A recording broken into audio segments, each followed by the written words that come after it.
တီလိုခိုင်းစကားမျိုးနဲ့ကြုံကပ်ရင်ဘယ်လိုတန်တော်ရမှာလဲစวัส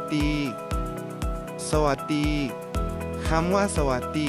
မင်္ဂလာပါဆိုတဲ့စကားလုံးကိုတစုံတရာကိုစတင်လို့ဆက်တော့အခါမျိုးတွေဒါမှမဟုတ်ယဉ်ကျေးစွာပြောဆိုဖို့တော့ကြရပါတယ်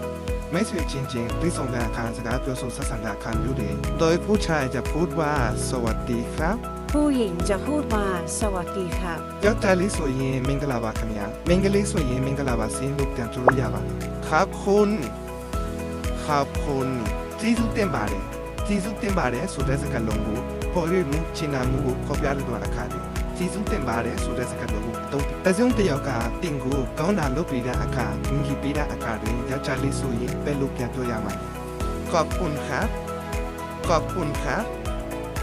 မင်္ဂလေးဆိုရင်ขอ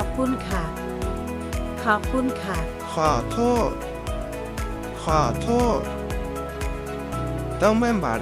တောင်းပန်ပါတယ်ဆိုတဲ့စကားလုံးကိုကျွန်တော်တို့ဝမ်းနေတဲ့အခါမျိုးအခြားသူတရားပေါ်တဲ့ဒီစီလိုခံစားရတဲ့အခါအစီမပြေတဲ့အခါဒုမဟုတ်တခါတရံခွင့်ပြုချက်တောင်းတဲ့အခါဆိုရင်ယဉ်ကျေးစွာအသုံးပြုလေးစီတဲ့ကျွန်တော်တို့ဥပမာအနေနဲ့ပြောမှဆိုရင်အလုံးလုံးကြတဲ့အတော်ယောက်ျားလေးဆိုရင်ขอโทษครับที่มาสายမင်္ဂလေးဆိုရင်ขอโทษครับที่มาสายအဲ့လိုပြောလို့ရပါတယ်